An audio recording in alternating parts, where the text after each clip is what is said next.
Dames en heren kijkers en luisteraars van Cultuur TV Internationaal, een van harte goede dag. Ik ben bij u vandaag met minder prettig beeld en minder prettig nieuws. Aan de Jagannath Lakshmanstraat, de straat die u zo meteen in beeld krijgt, is er vandaag weer een aanrijding te betreuren. U ziet daar een rode auto en links van die rode auto ziet u een zwarte auto. De auto's die lijken op elkaar. Het verkeer komt van die kant, van het NIS, het Nationaal Indoor Stadion in Suriname. Hier wordt er keihard gereden. Hier wordt een sirene in de verte. En dat betekent dus dat de hulpdiensten onderweg zijn hier naartoe. Naar waar er een meneer ligt, we kunnen hem helaas niet helemaal, ik weet niet wat mijn cameraman gaat doen. Hij ligt daar en gelukkig de ambulance is er en men gaat deze gewonde persoon in de ambulance helpen. Eén gewonde die afgevoerd moet worden. Het is een behoorlijke klap geweest, want als je kijkt dan ziet u dat de airbags van die auto helemaal zijn geactiveerd geworden door de klap. Zo'n ernstige klap is het. Deze weg, die Jagannath Lakshmanstraat zoals het tegenwoordig heet, wat mij betreft gewoon de Poppenamenstraat, maar goed, is een racebaan. Er wordt hier verschrikkelijk hard gereden en een heleboel mensen in dit land rijden zonder ervaring. Ik zou niet zeggen dat ze rijden zonder bevoegdheden, althans de rijbevoegdheid, maar wel zonder ervaring. En ze worden verrast. En als je het mij vraagt, ik ben geen verkeersdeskundige, maar ik ben wel een verslaggever.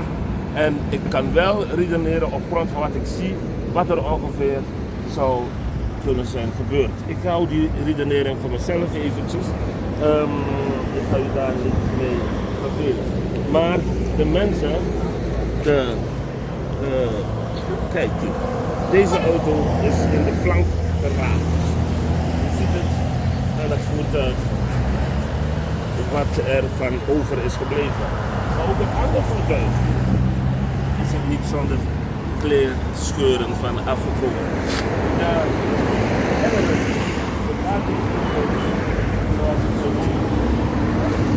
Die zijn hier ter plekke, de politie is ter plekke. Oh, ik schrik me ondersteboven. En degene die slachtoffer is van deze aanrijding, de gewonde, ik weet niet hoe zwaar gewond deze persoon is, die wordt nu geholpen op een brandkar.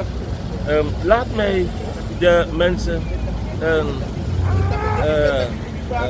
waar hebt u het over, mevrouw? Waar hebt u het over? Maar ik denk dat emoties soms overnemen van mensen. Die mevrouw zit op 20 kilometer afstand en ik hoor er iets roepen. En die mevrouw, ik kan me voorstellen, mensen adrenaline, mensen die raken dan de tel kwijt. Die mevrouw zegt dat we zomaar filmen. Ik weet niet wat ze bedoelt, ik weet het niet, maar ik laat de eer aan haar. In ieder geval kijkers, deze weg wordt gebruikt als een circuit van Monaco. Men race hier. Sommige mensen hebben geen rijbevoegdheid.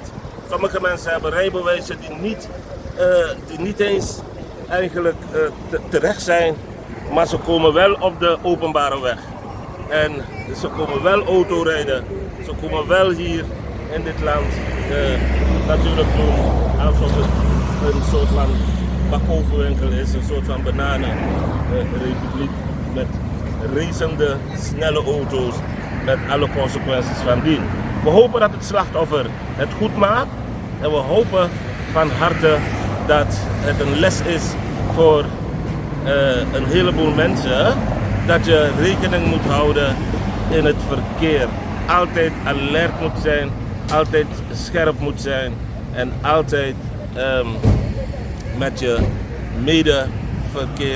medeweggebruikers rekening moet houden, zoals eerder gezegd. Dit is Raap Pengel met achter de camera onze eigen onvolprezen Kriju. Speciaal voor u aan de Jagannath Lakshmanstraat, oftewel de Bobbenamenstraat, waar zich een aanrijding heeft plaatsgevonden. En we kunnen natuurlijk de politie niet in beeld brengen en het slachtoffer ook niet. Maar we kunnen u wel vertellen wat er gebeurd is en dat er wordt gedaan. Dank u wel voor het willen kijken. Tot de volgende keer. Ik hoop niet bij een aanrijding of een ongeval of een negatieve situatie. Ik hoop dat ik u bij een positieve situatie mag spreken de volgende keer.